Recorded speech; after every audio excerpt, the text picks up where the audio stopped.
मेरे पाकिस्तानियों,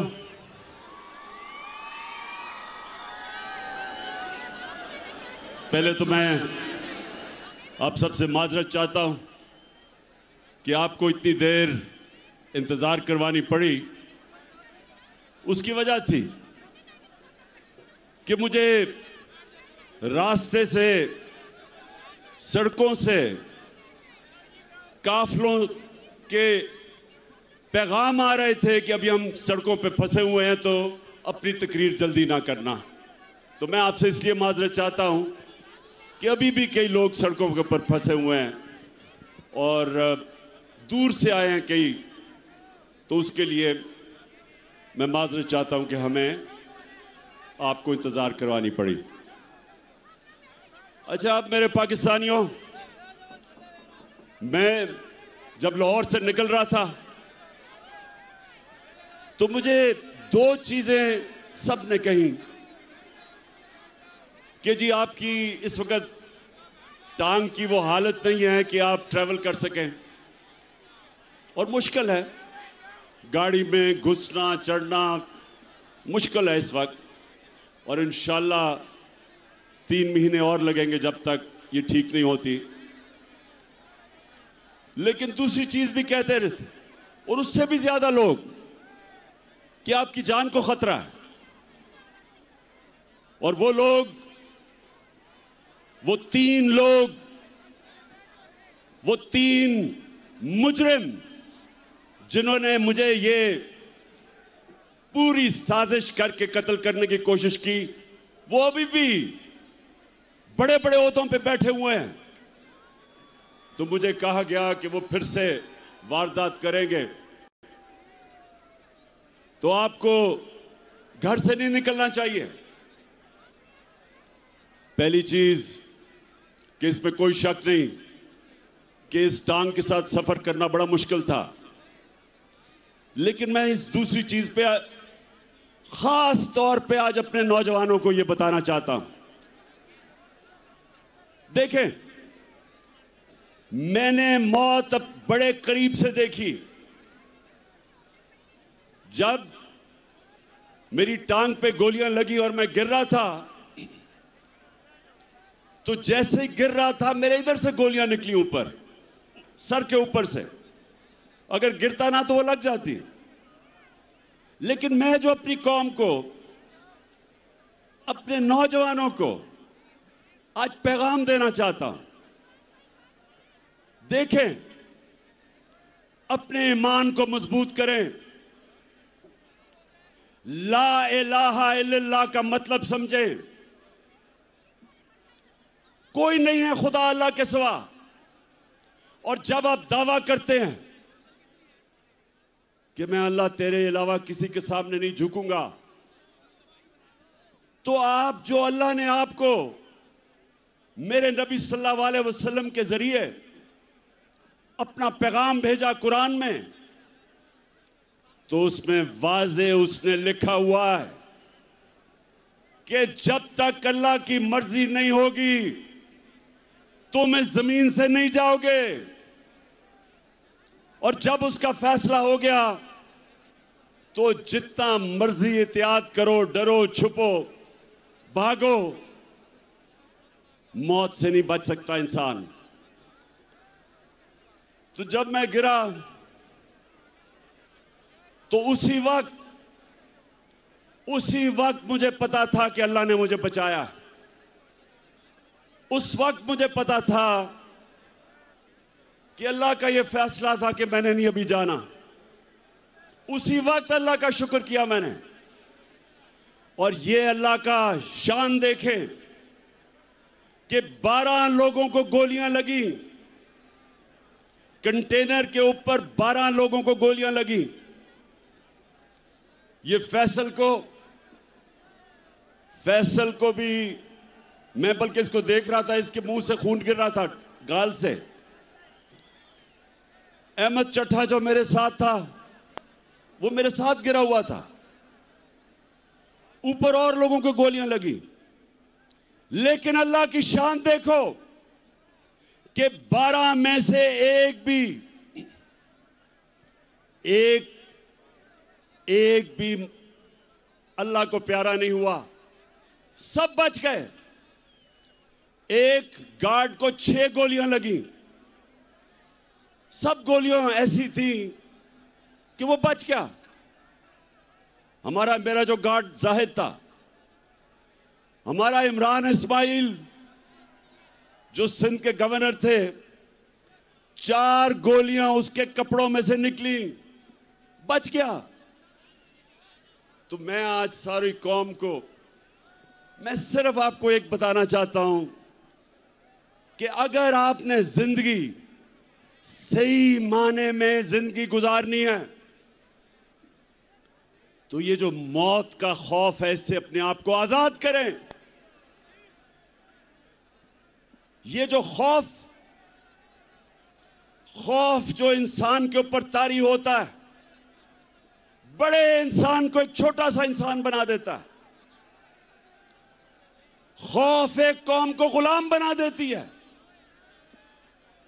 ये जो मरने का डर है,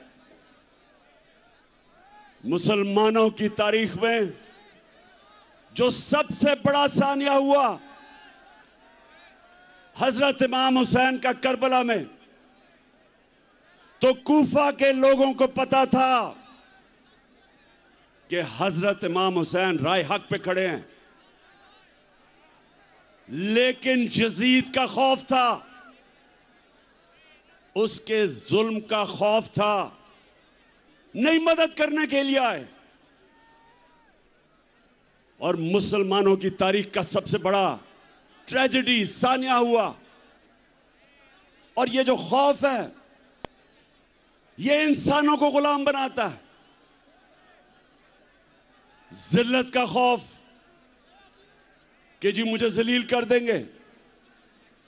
मुझे पिछले 7 महीने में, बल्कि मेरे 26 साल की सियासत में, कितनी इन्होंने कोशिश की मुझे जलील करने की, हर किस्म की किरदार कुशी की, कोई मौका नहीं छोड़ा कि किसी तरह इमरान खान को हम जलील करें, क्योंकि ये हमें चोर कहता है। और आज आप सब सामने, मेरे सामने इस तादाद में पब्लिक, कितने वजीर आजम आए हैं और गए, किसके लिए कौम निकली ऐसे जो आज आप मेरे लिए निकले हैं? इससे क्या साबित होता है कि इज्जत अल्लाह के हाथ में है, कोई आपको जलील नहीं कर सकता। और खास तौर पे तीसरी चीज, जो रिस्क, कितने ताकत में बैठे हुए लोग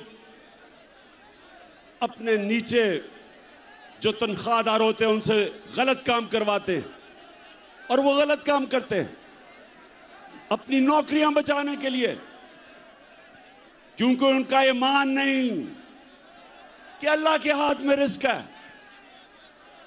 अल्लाह ने ये 3 चीजें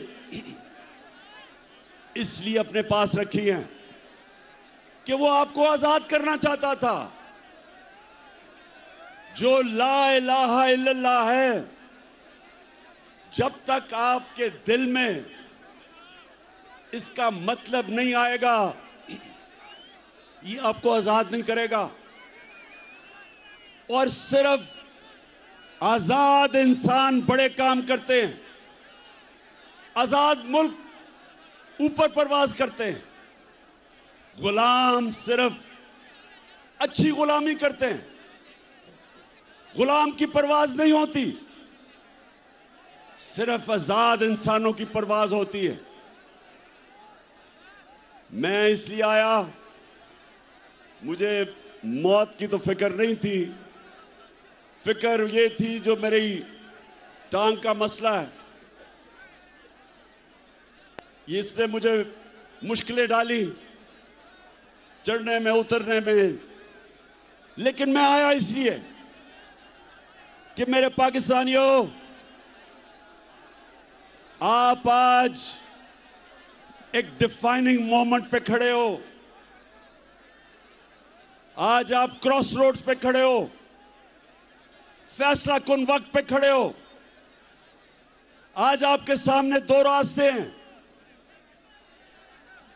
आज मेरी कौम आपके सामने दो रास्ते हैं।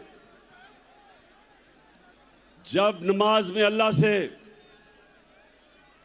हम कहते हैं कि अल्लाह, एक ही चीज मांगते हैं अल्लाह से 5 वक्त की नमाज में कि अल्लाह उनके रास्ते पे लगा जिनको तूने नेमतें बख्शी, उनके रास्ते पे ना लगा जो तबाही के रास्ते पे निकल गए। पाकिस्तानियों, आप भी उधर खड़े हैं। एक तरफ नेमतों का रास्ता है, आपकी अजमत का रास्ता है, दूसरी तरफ आपकी तबाही का रास्ता है, गुलामी का रास्ता है, जिल्लत का रास्ता है। मौलाना रूमी, उसने बड़ी एक ऐसी बात की जो मुझे कभी नहीं भूली। उसने कहा कि जब अल्लाह ने तुम्हें पर दिए उड़ने के लिए, क्यों चूंटियों की तरह जमीन पर रेंग रहे हो? पाकिस्तानियों, अल्लाह ने हमें पर दिए। हमारा मुस्तकबिल यह नहीं है कि हम चूंटियों की तरह रेंगे। जो ऊपर आए फैसला करे कि जी आज तो ये चोर हैं, उनके ऊपर एक्शन ले, गवर्नमेंट करा दे। अगले दिन फिर बंद कमरों में फैसला हो कि नहीं जी, मैं अब एनआरओ दे दिया इनको, ये मैं गंगा में नहा के पाक हो गए हैं, और फिर उनको निकाले कि जी चोर हैं, और फिर उनको एनआरओ दे दे। और कौम अगर इस चीज को, अगर हम इन चीजों को, इस जुल्म को, इस नाइंसाफी को अगर कौम तस्लीम करती है, तो वो कौम के अंदर और भेड़ बकरियों में, गाय भैंसों में कोई फर्क नहीं है। इंसान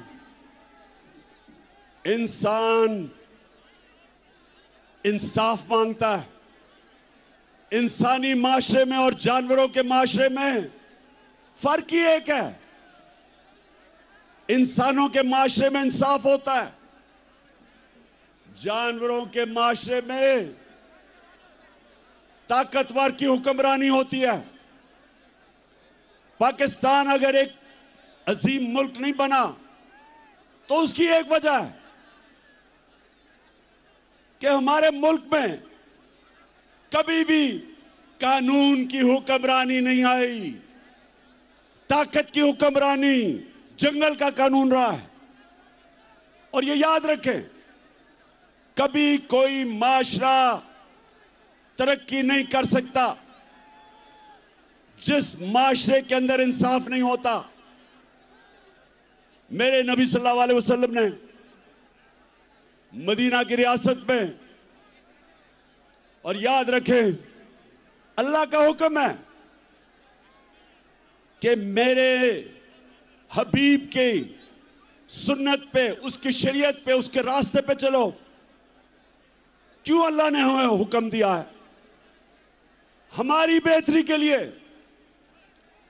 जब इल्लामा इकबाल, जब उसने पाकिस्तान का तस्वुर किया, तो इल्लामा इकबाल ने सोचा था कि हम एक माशरा खड़ा करेंगे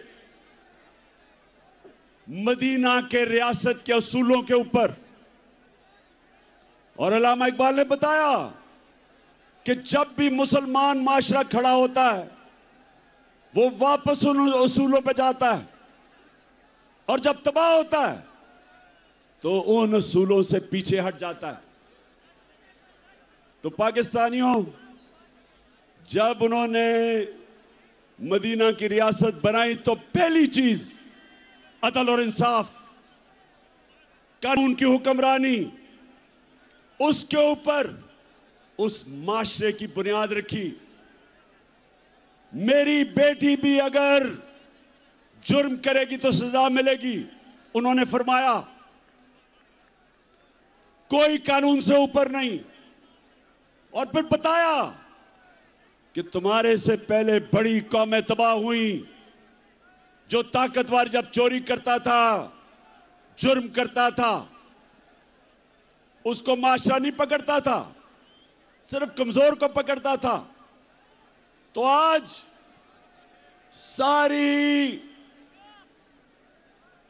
सारी दुनिया में आप चले जाएं, सारे गरीब मुल्क देख लें। मुझे मौका मिला दुनिया में गरीब तरीन मुल्क देखने का और अमीर तरीन। फर्क एक है, गरीब मुल्कों के अंदर इंसाफ नहीं। वहां भी इस तरह के बड़े बड़े डाकू, जरदारी और शरीफ की तरह पैसा चोरी करके बाहर लेके जाते हैं और उनको निजाम नहीं पकड़ सकता। वहां भी सिर्फ छोटा चोर जेल में जाता है। सारे गरीब मुल्कों में देख लें और सारे खुशहाल मुल्कों में चले जाएं, यूरोप जाएं, स्विट्जरलैंड जाएं, स्कैंडिनेविया जाएं, बर्तानिया जाएं, पूछें जो बैरून मुल्क पाकिस्तानी उन मुल्कों में रहते हैं, उनसे पूछें क्यों वो आज तहरीक इंसाफ के साथ खड़े हैं, क्यों बैरून मुल्क पाकिस्तानी आज हमारे साथ खड़े हैं, क्यों उनको समझ है मैं क्या कह रहा हूं, क्योंकि उन मुल्कों के अंदर इंसाफ है।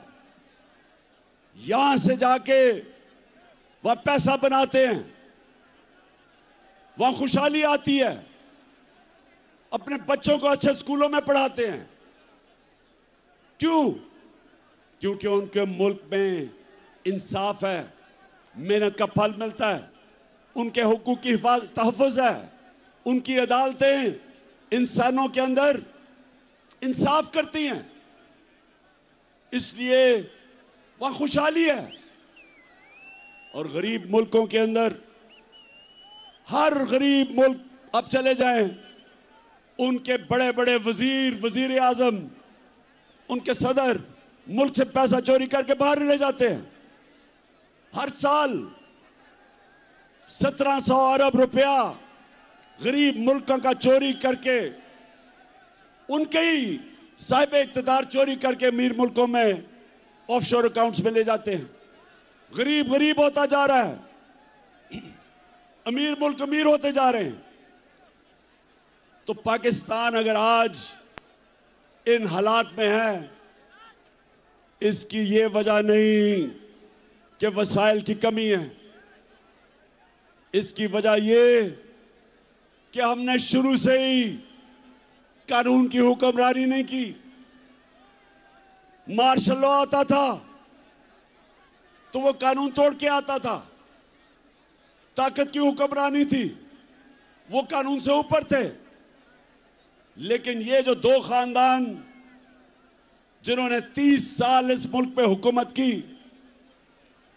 इन्होंने भी कभी मुल्क के इदारों को मजबूत नहीं होने दिया। ये भी जब आते थे तो बजाय इदारों को मजबूत करते, कानून की हुक्मरानी लेके आते, इन्होंने भी आते साथ ही इदारों को कमजोर किया, क्योंकि करप्शन नहीं हो सकती थी जब तक इदारे कमजोर ना हो। और ये वजह है पाकिस्तानियों, नौजवानों जो तरसते हैं मुल्क से बाहर जाने के, नौकरियां ढूंढने के लिए, ये समझ जाएं कि बीमारी एक है, इंसाफ नहीं है। अब मुझे ये बताएं, आजम स्वाति ने बात की कि क्या मसला था हमारी हुकूमत को जो हटाया गया? क्या इमरान खान के ऊपर कोई करप्शन थी? जब भी इन दोनों की हुकूमतें हटाई गई तो करप्शन होती थी। हमें किस वजह से साजिश के तहत हटाया गया? कौन सी हम गलती कर रहे थे?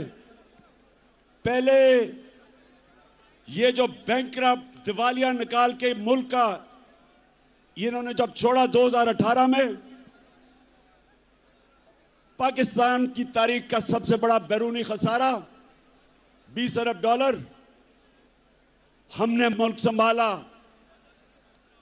बैरून मुल्क मैं गया, हमारे दोस्त ममालिक से पैसे लिए, शर्म आई मुझे।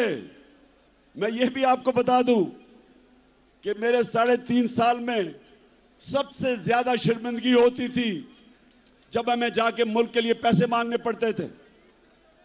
शौकत खानम के लिए मैं 30 साल से पैसे इकट्ठे कर रहा हूं, नवल यूनिवर्सिटी के लिए, लेकिन मुझे शर्म नहीं आती थी क्योंकि मैं अपने लोगों से पैसे इकट्ठे कर रहा हूं अपने मुल्क की यूनिवर्सिटी या अस्पताल के लिए, लेकिन किसी और से अपने मुल्क के लिए पैसे मांगना यह मेरे लिए सबसे ज्यादा बायस शर्म थी।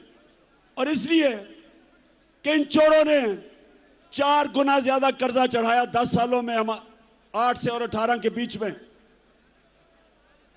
तो पहले हमने मुल्क संभाला, फिर कोरोना आ गया, दुनिया में तबाही मचाई उसने। एक सदी में एक इस तरह का बुरान आता है।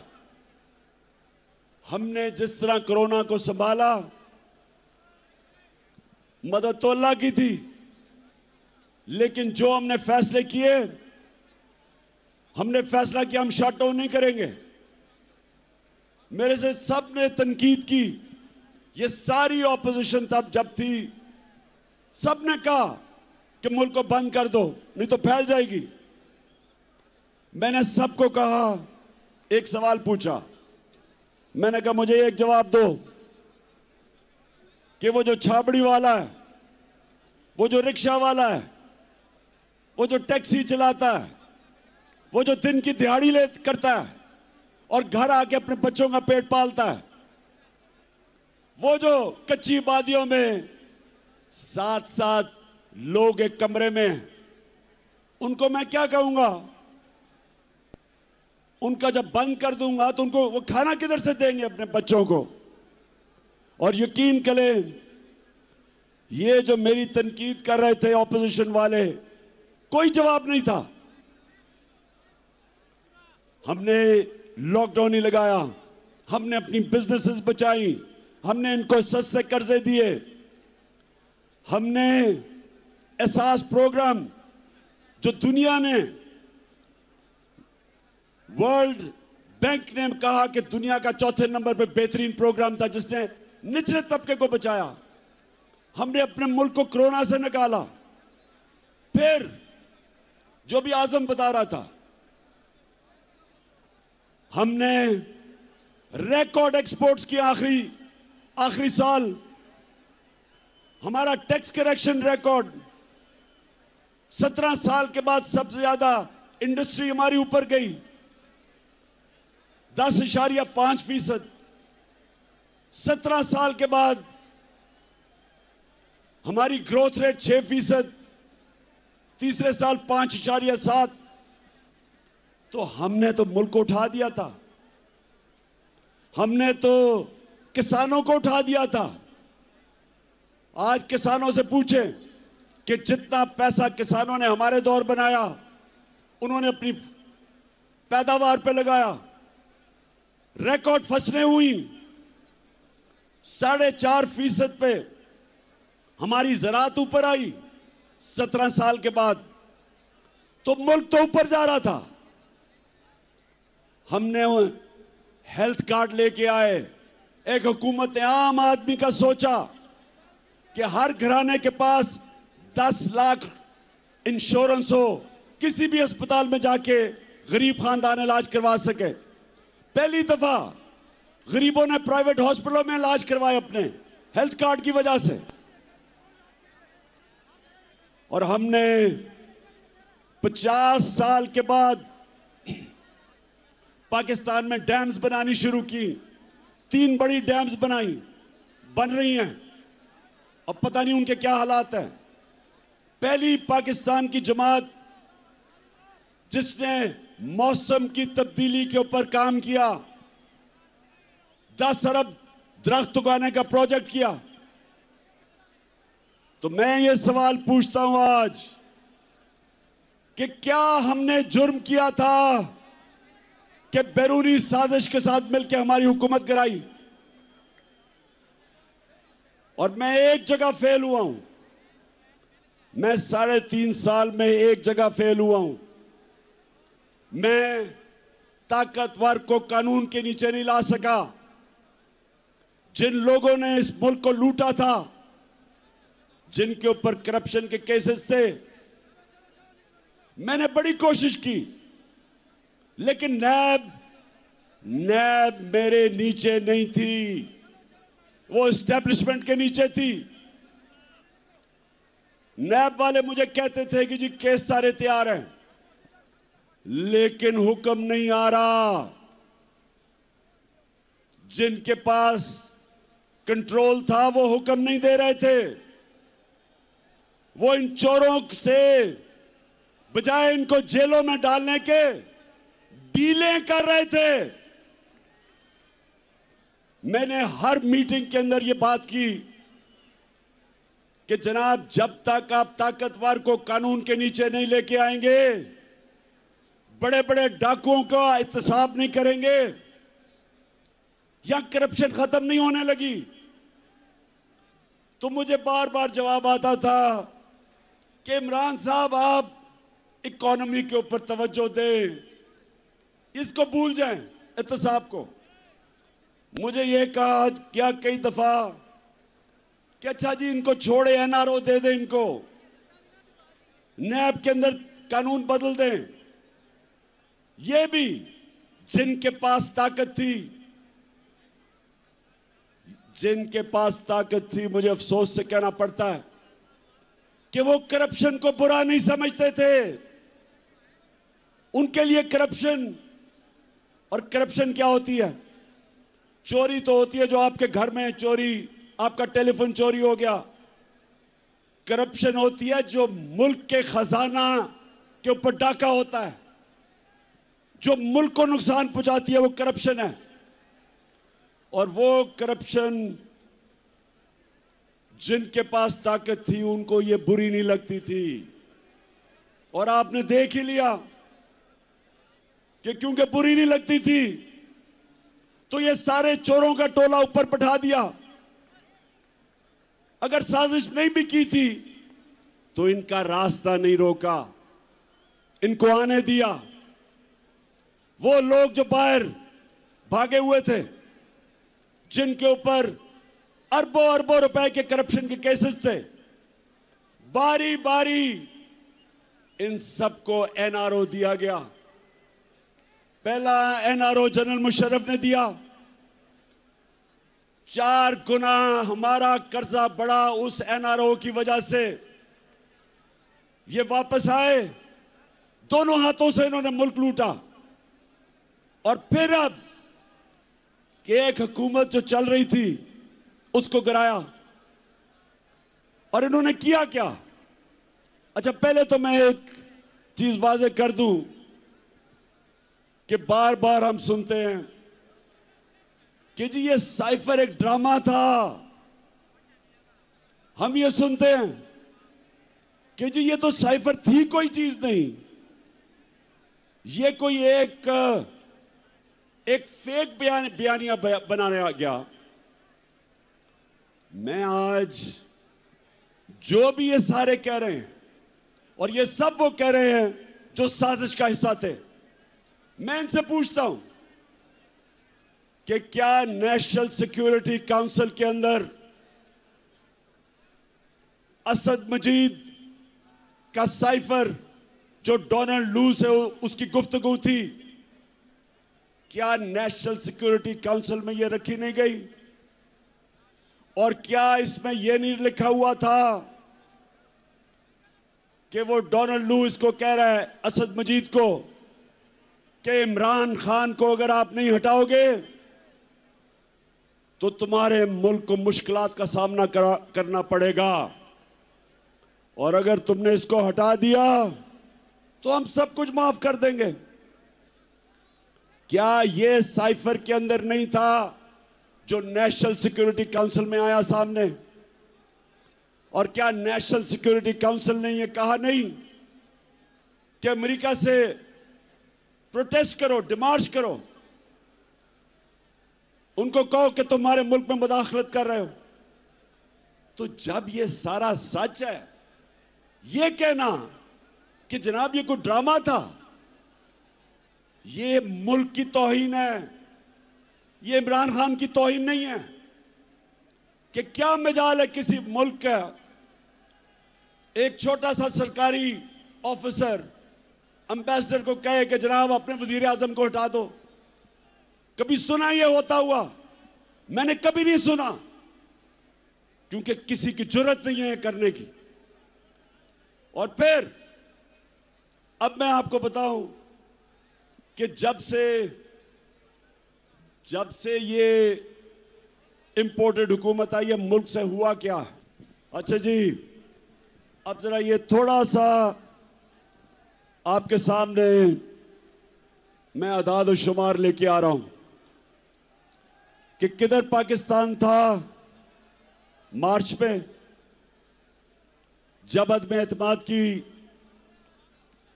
इन्होंने टेबल किया असेंबली में, और किधर आज है। 7 महीने में जो पाकिस्तान हुआ, जो इससे हुआ, वो मैं आपके सामने रखता हूं। फिर से मैं आपको बता दूं कि 5.7 2021 में पाकिस्तान बढ़ा था आगे, और 6% 22 में बढ़ा था। 17 साल के बाद ये पाकिस्तान सबसे तेजी से हमारी इकॉनमी आगे बढ़ रही थी। हमारा जो ज़राअत थे 4.4%, वो भी 17 साल में सबसे ज्यादा। इंडस्ट्री 10.7%, और लार्ज स्केल मैन्युफैक्चरिंग 7.2, ये भी 17 साल में सबसे ज्यादा। हमारी एक्सपोर्ट्स 32 अरब रिकॉर्ड, रिमिटेंसेस 31 अरब रिकॉर्ड, हमारे टैक्स 6,1500 अरब रुपया ऑल टाइम रिकॉर्ड। और जो महंगाई थी हमारे दौर पे, जिसको कहते हैं कंज्यूमर प्राइस इंडेक्स सीपीआई, वो 12.2 था, और सेंसिटिव प्राइस इंडेक्स जो महंगाई थी वो 14% थी। अब जब से ये आए हैं, इनकी एसपीआई हमारे दौर में थी 14%, इनके दौर में गई है 45%। 50 साल में सबसे ज्यादा महंगाई 7 महीने में हुई है। और जो सीपीआई है वो 27%, हमारे दौर में 12% थी। और फिर पेट्रोल, आटा, घी, दाल, बिजली, सबकी 100% कीमत बढ़ चुकी है। महंगाई जो आज आम आदमी को सबसे ज्यादा तकलीफ दे रही है, वो सबसे ज्यादा 50 साल में इनके दौर में बढ़ी है। रुपया 178 रुपया था डॉलर जब अदम एतमाद हुआ, आज 240 रुपए। आज ये जरा सुनते जाएं कि जिन्होंने ये मुल्क में ये चोरों को लेके आए, इन्होंने किया क्या है पाकिस्तान से। मैं सिर्फ इसलिए कह रहा हूं कि ये तारीख याद रखे कि ये जो हुआ है हमारे मुल्क से, इन्होंने जो ज़राअत तेजी से बढ़ रही थी, ज़राअत के अंदर गन्ना 9% कम, चावल 40% कम हुए हैं, कपास 25% कम, और इस वक्त जो हमारी बेरोजगारी है वो 22.5% बढ़ चुकी है। फिर जो सबसे खौफनाक चीज कि आज जो बाहर की दुनिया है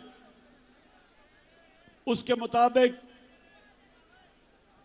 पाकिस्तान अपने कर्जे क्या वापस कर सकता है, उसकी रिस्क क्या है।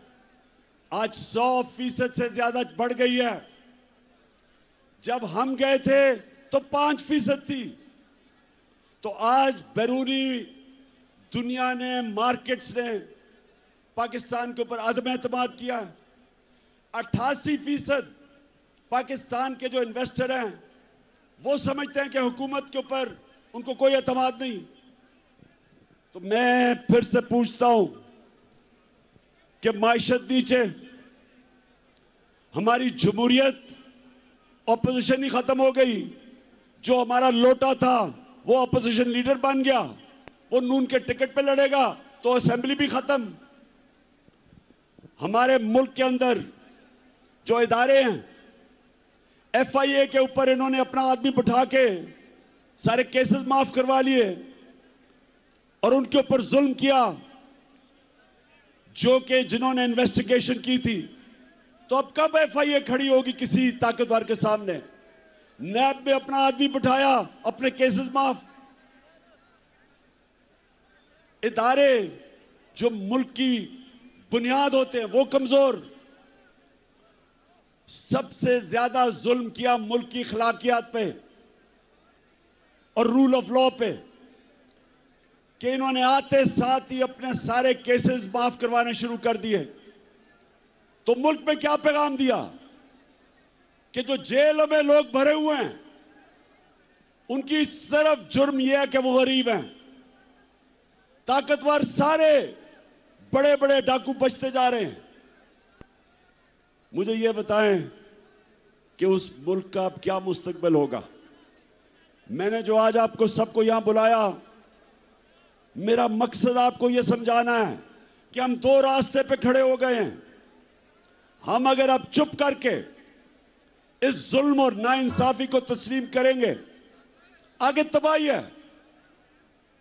क्योंकि मेरे नबी सल्लल्लाहु अलैहि वसल्लम ने पहले कह दिया था कि जब ताकतवर को एक मुल्क का निजाम, इंसाफ का निजाम नहीं पकड़ता और सिर्फ कमजोरों को पकड़ता, तबाह हो जाता है वो मुल्क।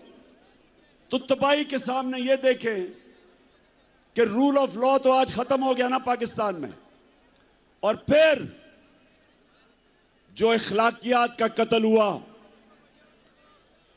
अमर बिल मारूफ, हुक्म है अल्लाह का कि अच्छाई के साथ खड़े और बुराई के खिलाफ, तो आज अमर बिल मारूफ तो इन्होंने खत्म कर दिया, बुरों को ऊपर आके बैठा दिया। तो मैंने आपके सामने सिर्फ ये चीजें इसलिए रखी कि आपको सबको अंदाजा हो कि एक हुकूमत जो चल रही थी, जिधर उम्मीद थी लोगों को, नौजवानों को, उस हुकूमत को हटा के इन चोरों के टोलों को ऊपर बैठा दिया। और उसके बाद इन्होंने क्या किया? इन्होंने हमारे ऊपर जिस तरह का जुल्म किया, 25 मई को हमारे सारे इंसानी हकूक, फंडामेंटल राइट्स, उसकी खिलाफ वर्जी की। लोगों के घरों में घुस घुस के ना औरतें देखी, ना बच्चे देखे, ना चादर, ना चारदीवारी, घुस के लोगों के घरों पे उठाया, मारा, धमकियां दी। कई जेल में 11 साल के बच्चे को पकड़ के जेल में ले गए। और मैं अभी मिला मेजर साहब से, मेजर साजिद बुखारी को भी मुझे वो और उनका बेटा मिलने आया। कहता हमारे घर में 3 बजे एकदम बाहर से दरवाजा तोड़ने की कोशिश हुई और कहता अंदर आने हमें धमकियां दी और अंदर कहते दरवाजा खोलो। उसने कहा मैंने उनको कहा है कि पहले वारंट दिखाओ, कौन हो तुम? उसके बीवी बच्चे थे, उसको क्या पता कि 3 बजे कौन आदमी आ रहा है? उसे क्या पता वो कौन था? और उसने अपने सेल्फ डिफेंस में जब फायर किया तो कहता इन्होंने मुझे और मेरे बेटे पे जो पुलिस में तशद्दुद किया, वो बेटा जिसका कसूर ही नहीं था, कहता मैंने तस्लीम किया कि मैंने गोली मारी है। उसके बावजूद 5 महीने मेरे बेटे को इन्होंने जेल में जो तशद्दुद किया, उससे जो जुल्म किया, वो कहता बेटा मुझे कहता मैं हमेशा के लिए बदल गया हूं। हमारी 70 साला पीटीआई की खातून उसको रात के 3 बजे उठा के जेल में ले गए। मैं सवाल पूछता हूं, जिनकी जिम्मेदारी है हमारे फंडामेंटल राइट्स की हिफाजत करना, सोए हुए थे, किसी ने कुछ नहीं किया। उसके बाद जो मजीद और जुल्म हुआ, जब एक खास आदमी इस्लामाबाद आया जिसको मैं डर्टी हैरी कहता हूं, उसने जो जुल्म शुरू किया, उसके दौर में जो जुल्म हुआ, सहाफियों को धमकियां, उनको मार रहे हैं।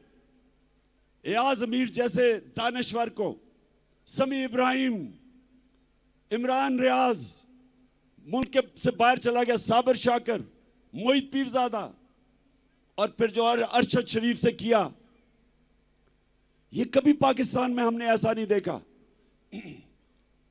जुल्म किया, डराया धमकाया। कसूर उनका क्या था कि वो इमरान खान का मौकफ मीडिया के ऊपर लेके आ रहे थे।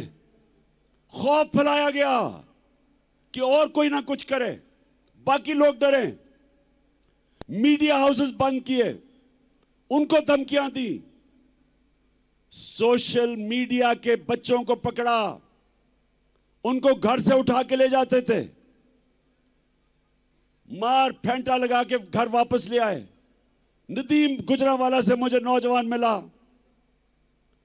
कहता मुझे घर से उठा के ले गए, मुझे नंगा किया, तशद्दुद किया, और कहा कि अगर तुमने आगे से कोई भी इमरान खान के लिए तुमने कोई सोशल मीडिया पे लिखा तो तुम्हें मिसिंग पर्सन कर देंगे। और फिर जो इन्होंने शहबाज गिल को पकड़ के मारा, नंगा किया, तशद्दुद किया, आजम स्वाति ने खुद अपनी दास्तान बताई जो उन्होंने उससे किया। और अरशद शरीफ का कि सबको पता है कि अरशद शरीफ क्यों मुल्क छोड़ के गया था, कौन धमकियां दे रहा था, और फिर उसे कत्ल करवाया, शहीद किया उसे। और मैं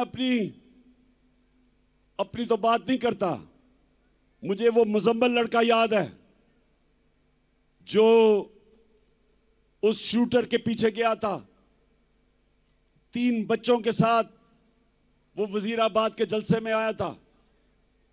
उसको जिस तरह कत्ल किया, उसको उस शूटर ने नहीं गोली मारी। मैं अब सबके सामने, मौजम शहीद, उसको उसने गोली नहीं मारी। अब जो तफ्तीश हो रही है, उसको गोली और तरफ से आई, और वो जो उसको गोली मार रहे थे वो असल में वो शूटर के लिए थी। 3 बंदूक वाले थे वहां, एक वो जिसने हमारे पे फायर किए, एक वो जिसने सामने से गोलियां चलाई जो हमारे ऊपर से निकल गई, और एक ये जिसने इसको कत्ल करना था। जिस तरह लियाकत अली खान को जिसने कत्ल किया था, उसको वही मारा गया ताकि वो बोले ना। तो रास्ते में बेचारा मौजम आ गया। और मैं आज अभी आपके सामने ये 2 वीडियो चलाना चाहता हूं। मैं चाहता हूं ये जरा गौर से देखें, क्योंकि मुझे पता था, मैं अब जो अपनी बात कर रहा हूं, मुझे पता था ये 3 लोगों ने प्रोग्राम बनाया मुझे मारने का। मुझे पता था, मुझे अंदर से खबरें आई, एजेंसीज के अंदर से, कि पहले ये प्रोपेगेंडा करेंगे कि इमरान ने तौहीन मजहब की, और उसके बाद ये कहेंगे जी दीनी इंतहा पसंद ने इसे कत्ल कर दिया। ये 2 आप वीडियो देखें, ये आज से 2 महीने पहले मैंने ये क्या कहा था, ये देखें। किया मुझे मरवाने का, वो इसके पीछे हैं। इन्होंने फैसला किया कि जी कहेंगे तौहीन मजहब किया, और उसके बाद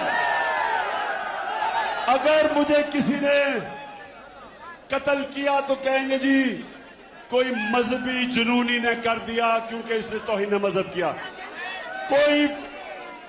कोई ये कान खोल के सुन लो, मैंने अपनी सारी कौम एक टेप बना के रखी हुई है।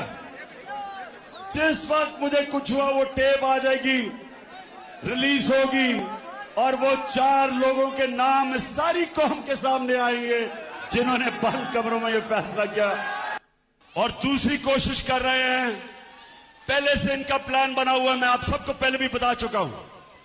4 लोगों ने बंद कमरे में फैसला किया मुझे मरवाने का, और वो लोग अभी भी उस साजिश पर लगे हुए हैं। उन्होंने दोनों मरियम जो झूठ बोलने की पीएचडी दोनों के पास है, इनको और जावेद लतीफ को, इन्होंने इनसे प्रेस कॉन्फ्रेंस करवाई, और प्रेस कॉन्फ्रेंस करवाई ऐसी कि इमरान खान खुदा ना खास्ता उसने मजहब की तौहीन की है। और फिर इनकी कोशिश है कि इसकी वजह से अगर कोई भी मेरे ऊपर वारदात हो तो कहेंगे जी मजहबी जुनूनी ने कर दिया, कहेंगे कि जी कोई दीनी इंतहा पसंद है इसको मार दिया। ये इनका प्लान है। लेकिन मैं आज आप सबको कह रहा हूं, सारे पाकिस्तान में मैं फिर रहा हूं, मुझे अपनी जान से ज्यादा मुझे पाकिस्तान की आजादी की फिक्र है। मैं आजाद देखना चाहता हूं। जी, तो मैं ये आपको आज इसलिए दिखाई कि प्लान का मुझे पहले पता था। क्यों करना चाहते थे? क्योंकि इन्होंने समझा था कि जब तहरीक इंसाफ की हुकूमत गिराई थी तो एकदम लोग भूल जाएंगे, पार्टी टूट जाएगी। इनके ज़हन में भी नहीं था कि एक बाशऊर पाकिस्तानी पब्लिक बजाय तहरीक इंसाफ को भूलने के लिए उस कौम हमारे साथ आके खड़ी हो गई। और जितने जितने इनकी शक्लें देखते रहे इन चोरों की, और ज्यादा लोग हमारे साथ आ गए। और फिर जो इन्होंने माइशत की तबाही की, उससे और मजबूत हो गई पार्टी। और उसके बाद जो इलेक्शन हुए, सारे इलेक्शनों में लोगों ने बार बार पैगाम दिया कि इन्होंने ये इंपोर्टेड हुकूमत उनके लिए मंजूर नहीं है। बार बार कौम ने पैगाम दिया, लेकिन बजाय अवाम की आवाज सुनने के हमारे ऊपर तशद्दुद शुरू हो गया। यानी वो पाकिस्तान की सबसे बड़ी जो सियासी जमात, उसको हर किस्म का हरबा इस्तेमाल किया गया, हमें डराने, धमकाने, तोड़ने, तशद्दुद करने पे। मैं आपको बताऊं, 50 साल से पाकिस्तान कौम मुझे जानती है। 50 साल से मुझे जानती है पाकिस्तानी कौम। मैंने कभी इस तरह नहीं मुझे एहसास हुआ अपने मुल्क में रहते हुए कि पिछले 7 महीने में मुझे ऐसे लगा कि मैं शायद कोई मुल्क दुश्मन हूं या मैं कोई मुजरिम हूं। जिस तरह इन्होंने मेरे ऊपर एफआईआर काटी, मेरे ऊपर इन्होंने दहशतगर्दी का केस लिया है, मुझे पकड़ने आए, अवाम खड़ी हो गई। इन्होंने जिस तरह मेरे कारकुनों के ऊपर केसेस बनाए, इन्होंने पूरा जोर लगाया इलेक्शन में हराने का। इलेक्शन कमीशन साथ मिला हुआ था, एस्टेब्लिशमेंट इनके साथ थी। उसके बावजूद अवाम ने फिर से पैगाम दिया। दूसरी दफा जब बाय इलेक्शन हुए, अवाम ने पैगाम दिया कि वो हमारे साथ इन चोरों के साथ नहीं है।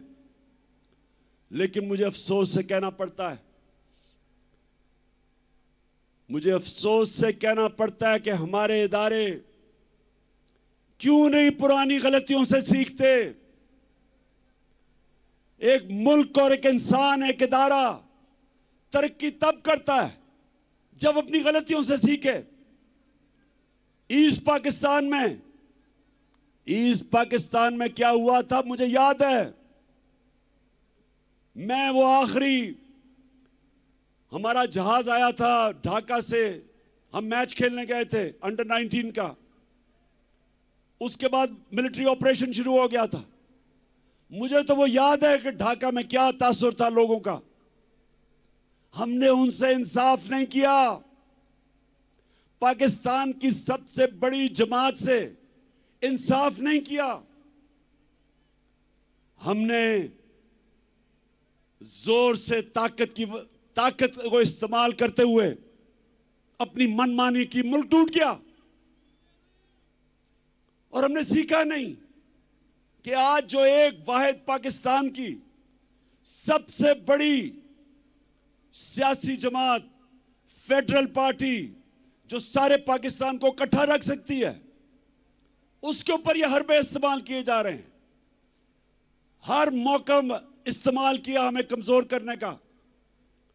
सबको, मीडिया हाउसेस को धमकियां दी गई कि हमें ना दिखाया जाए। यह जलसे के ऊपर जितनी हमें मुश्किलात पड़ी, कभी हमें हमारी अपनी पुलिस ना सुने।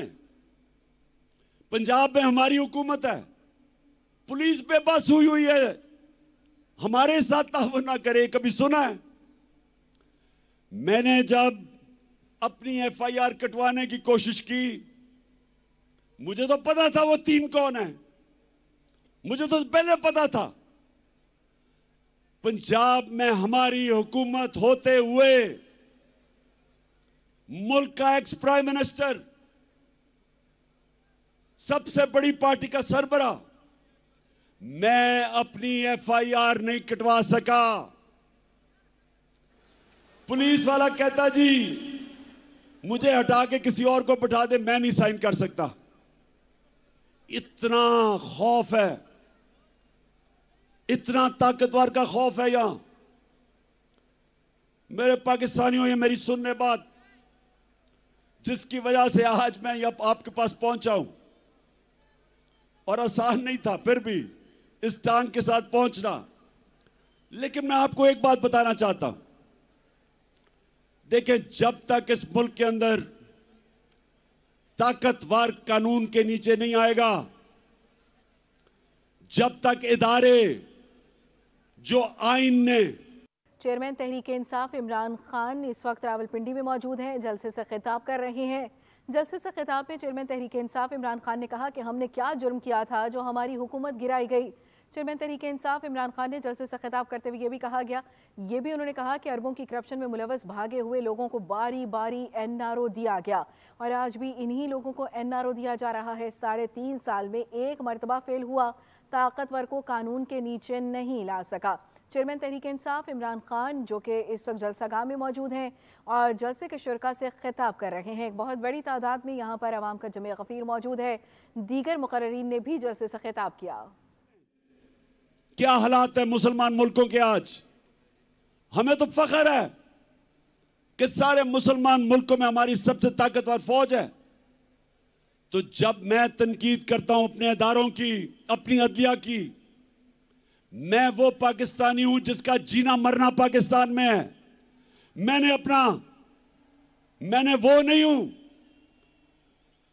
जो अपने कारोबार और हुकूमत का सीजन लगाने के लिए पाकिस्तान आ जाते हैं या पैसा पूसा लूट के फिर बाहर भाग जाते हैं।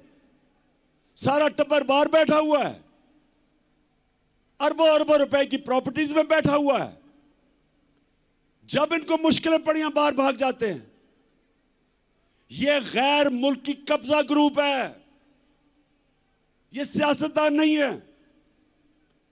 मेरा जीना मरना इस मुल्क में है। मैं वो पाकिस्तानी हूं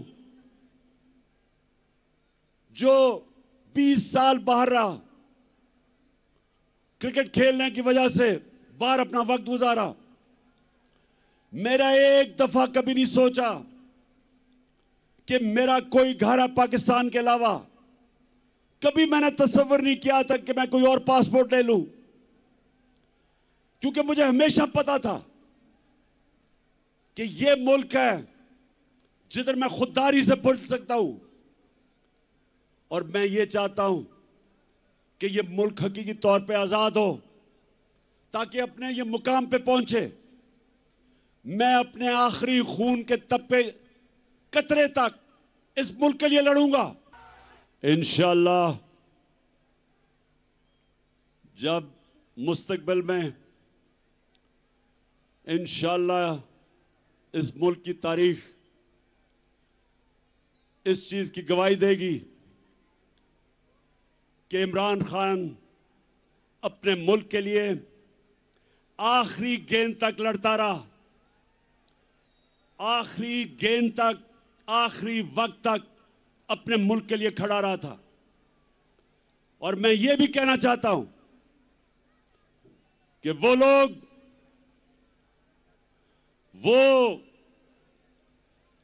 जिसने अपने अहसासों में बड़ा इजाफा किया और इंसानी हुकूक, पाकिस्तान की अवाम के हुकूक को रोंदा, पैरों के नीचे रोंदा, तारीख उसकी तरफ भी देख रही है।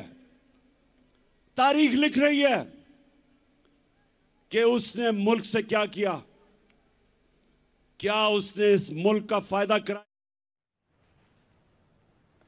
चेयरमैन तहरीक इंसाफ इमरान खान का हकीकी आज़ादी मार्च का आखिरी मरहला, उसके शुरका से खिताब, जिसमें उन्होंने कहा कि कंटेनर पर जब मुझे गोलियां लगी, मैं गिरा तो मुझे लगा, मुझे समझ आ गई कि अल्लाह ने मुझे बचा लिया है। चेयरमैन तहरीक इंसाफ इमरान खान ने कहा कि पाकिस्तान के मौजूदा हालात की वजह वसाइल की कमी नहीं है।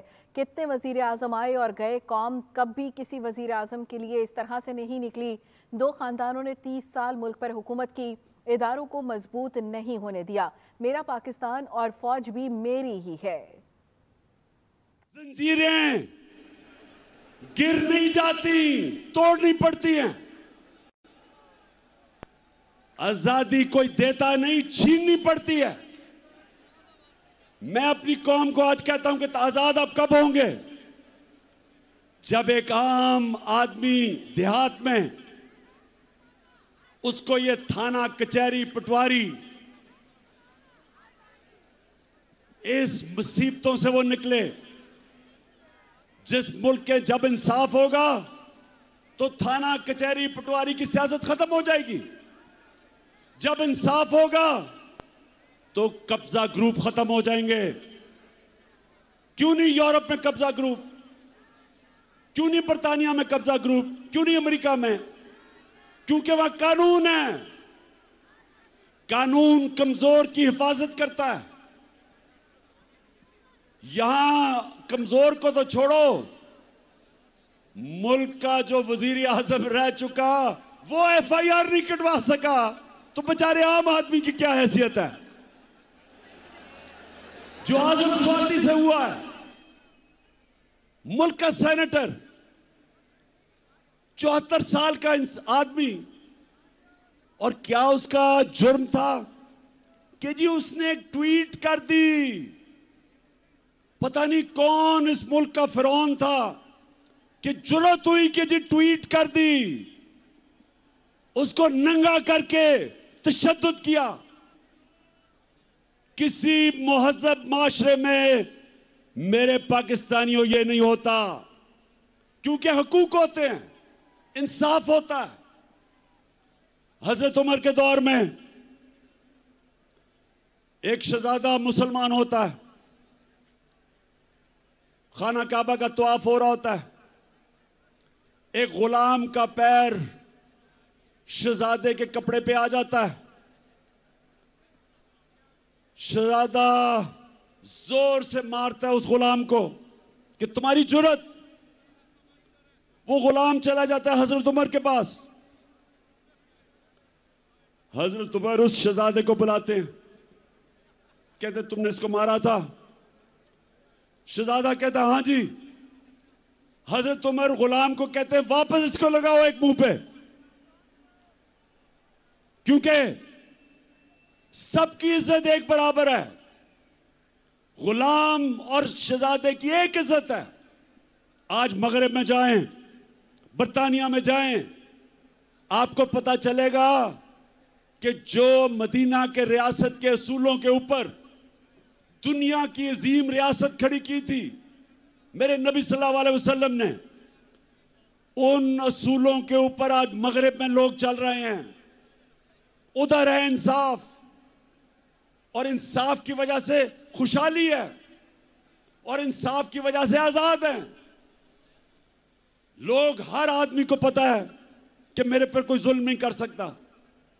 आप सिंध चले जाएं, जो सिंध के अंदर बेचारे गरीबों पे, हारियों पे, कमजोरों पे जो जुल्म है, मैंने दुनिया में नहीं कहीं देखा।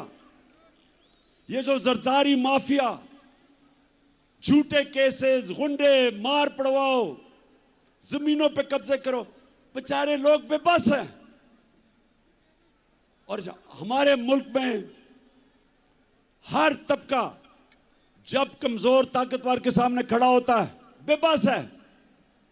इसलिए मेरी हकीकी आजादी की तहरीक चलती जाएगी जब तक हम अपने लोगों को आजाद नहीं करते। ये चलती जाएगी। और अब मैं आता हूं कि आज जो मैंने आप सबको बुलाया, हम ये जा रहे थे, एक तो हमारी आजादी, हकीकी आजादी की तहरीक चलती रहेगी।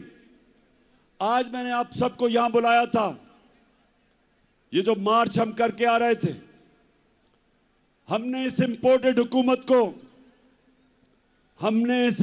हुकूमत को कहना था कि इलेक्शन करवाओ। एक पुरअमन एहतजाज आइन और कानून में रहते हुए हमने इनसे इलेक्शन मांगने थे, क्योंकि सारी कौम चाहती है इलेक्शन। गैलप की सर्वे आई है कि 75% पाकिस्तानी इलेक्शन चाहते हैं। और जिस तरह हमारी मायशत तेजी से गिर रही है, सिवाय इलेक्शन करवा के एक स्टेबल गवर्नमेंट आए, जब तक सियासी इस्तेकाम नहीं आएगा तो माशी इस्तेकाम तो आने ही नहीं लगा। तो इसलिए हम यहां आए थे कि इस हुकूमत पे प्रेशर डालें और इदारों पे प्रेशर डालें कि वो अपना रोल अदा करें कि इस वक्त जिधर पाकिस्तान खड़ा है, इलेक्शन के अलावा तो कोई रास्ता ही नहीं है। और इनको भी पता है, ये जो चोरों का टोला ऊपर बैठा है, इनको पता है कि इलेक्शन के अलावा ये अब मुल्क मजीद दलदल में फंसता जा रहा है। लेकिन मसला कुछ और है। वो जो लंदन में बैठा हुआ, जो वहां से बैठ के फैसले करता है, एक मुजरिम, वो डरा हुआ है। वो डरा हुआ इसलिए कि उसे पता है जब इलेक्शन होगा तो उन्होंने पिट जाना है। तो वो इलेक्शन से भागा हुआ है और उसको कोई फर्क नहीं पड़ता कि अगर पाकिस्तान का दिवालिया निकल जाए, क्योंकि उसके अरबों डॉलर बाहर पड़े हैं। ना ही आसिफ जरदारी को फर्क पड़ता है, इसके अरबों डॉलर बाहर पड़े हुए हैं, तो उनको तो कोई फर्क नहीं पड़ता। यहां मसला आएगा, ये बाहर भाग जाएंगे। मसला मेरी कौम का है। इस वक्त हमारी कौम दलदल में फंस रही है। मैंने आपको आदाद और शुमार दे दिए। मायशत तेजी से नीचे जा रही है, फैक्ट्रियां बंद हो रही हैं, बेरोजगारी बढ़ रही है, 50 साल में सबसे ज्यादा महंगाई है, किसान पिटा हुआ है, डीजल की कीमत, बिजली की कीमत, खादों की कीमत, वो किसान गुजारा ही नहीं कर सकता, उसकी पैदावार गिर रही है, कर्जे बढ़ते जा रहे हैं, रेमिटेंसेस गिर रही हैं, बाहर से जो पाकिस्तानी पैसे भेजते हैं वो कम हो रहे हैं, एक्सपोर्ट्स गिर रही हैं। और जब इंडस्ट्री बंद हो रही है तो सवाल यह है कि इनके पास रोड मैप क्या है? कोई रोड मैप नहीं है। मैं आज यहां इसलिए इनके ऊपर प्रेशर डालने आया था, इनको यह बताने के लिए कि आपके पास कोई रास्ता नहीं है सिवाय इलेक्शंस का। और मैं ये सारे पाकिस्तान के जो फैसला, बड़े बड़े ताकतवर फैसला करने वाले इदारे हैं, उनको भी बता रहा हूं कि ये तो मुल्क डूब रहा है।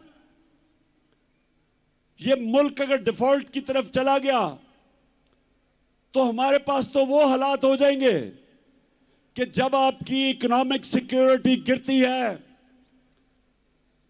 तो मुल्क की नेशनल सिक्योरिटी नीचे चली जाती है। इकोनॉमिक सिक्योरिटी जब सोवियत यूनियन की गिरी तो मुल्क टूट गया, सोवियत यूनियन टूट गया। तो हम तो आज उधर जा रहे हैं। तो मैं ये अपनी इलेक्शन या पॉलिटिक्स के लिए नहीं आया। इलेक्शन तो इंशाल्लाह जब 9 महीने के बाद भी होंगे, जीतना तो हमने है। ये तो आप कभी जीत ही नहीं सकते।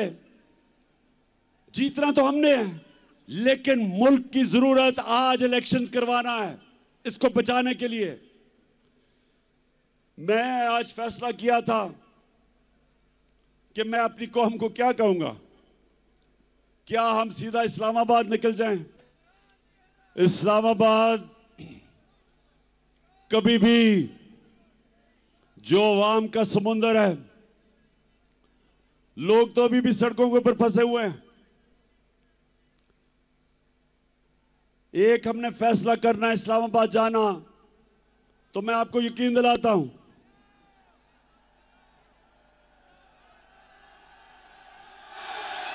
कि ना ये बर्दाश्त कर सकते हैं। जितनी भी पुलिस आप जमा कर लें, जब लाखों लोग इस्लामाबाद में जाएंगे कोई नहीं रोक सकता उनको। लेकिन मेरे पाकिस्तानियों, मेरी जितनी भी 26 साल की सियासत है वो मैंने आइन और कानून के बीच में की है। मेरे लिए इन 7 महीने में बड़ा आसान था कि हम वो श्रीलंका वाला हालात पैदा कर देते। हमने 65 जलसे किए, कभी पाकिस्तान के जलसे में इतने लोग नहीं आए। लेकिन पब्लिक आती थी और पुरअमन तरीके से ये बताते हुए कि हम इन चोरों को कबूल नहीं करेंगे, फिर पुरअमन तरीके से वापस चली जाती थी। मेरी पूरी कोशिश रही कि मैं किसी किस्म का इंतशार अपने मुल्क में ना पैदा करूं, क्योंकि वैसे ही माशी हालात बुरे हैं। अगर यहां तोड़ फोड़ शुरू हो गई, सबके हाथ से गेम निकल जाएगी। 25 मई को जब इन्होंने हमारे ऊपर तशद्दुद किया और जब 26 की सुबह मैं इस्लामाबाद पहुंचा, तो मुझे पता था कि अगले दिन इंतशार होगा। मैंने सिर्फ इसलिए अपनी मार्च कैंसिल की कि मुझे पता था कि अगर हम इस्लामाबाद धरने देने का फैसला कर लें तो अगले दिन तबाही होनी थी, खून होना था। इसलिए मैंने वो मार्च कैंसिल की।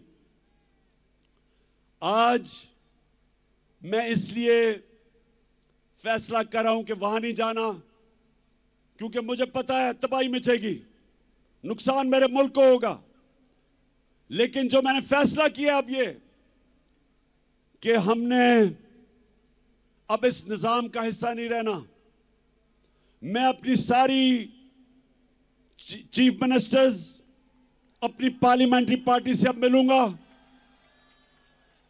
और हमने फैसला किया है कि हम सारी असेंबलियों से निकलने लगे हैं।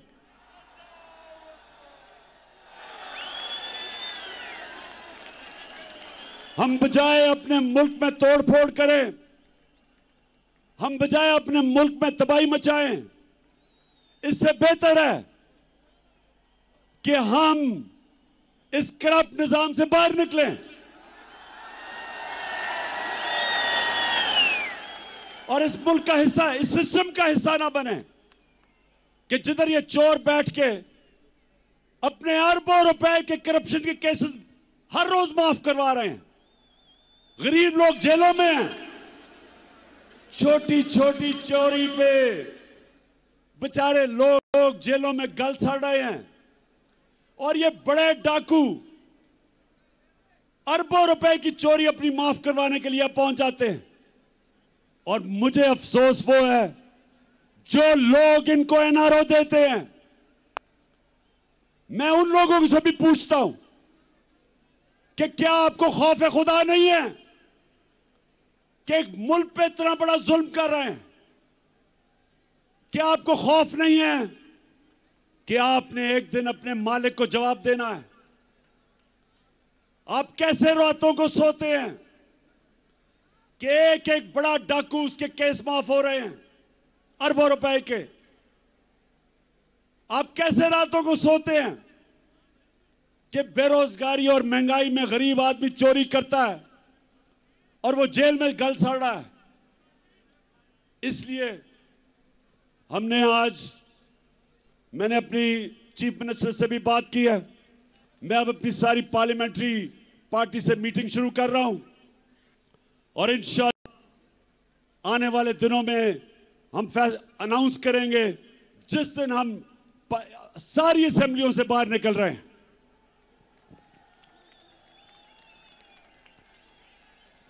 आखिर में मैं आप सबका शुक्रिया अदा करता हूं, जिस तादाद में आप यहां आए, जितनी मुश्किलों से आप आए, मैं आपका शुक्रिया अदा करता हूं।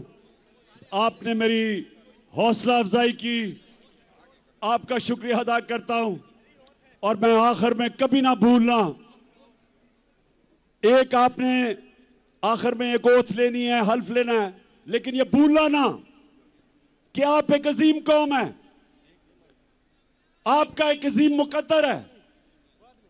और इंशाअल्लाह ये मैं जद्दोजहद इसलिए कर रहा हूं कि मेरा ईमान है कि अल्लाह एक दिन हमारे मुल्क पे करम करेगा और वो तब करेगा जब ये कौम फैसला करेगी।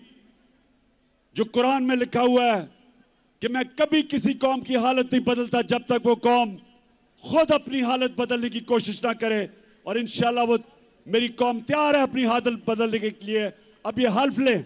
बिस्मिल्लाहिर्रहमानिर्रहीम। हाथ उठा ले, हाथ उठा ले, माइक दे दें बॉस को।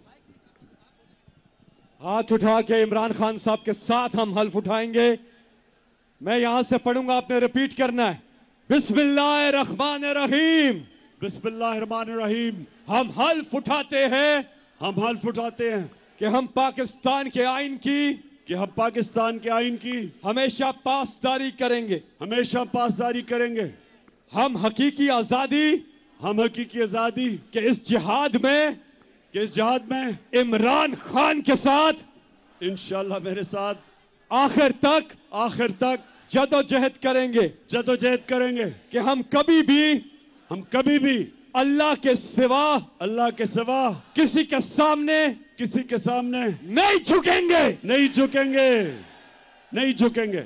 और हम हर किस्म की कुर्बानी के लिए तैयार रहेंगे। अल्लाह हम सबका हामी और नासिर हो। आमीन। पाकिस्तान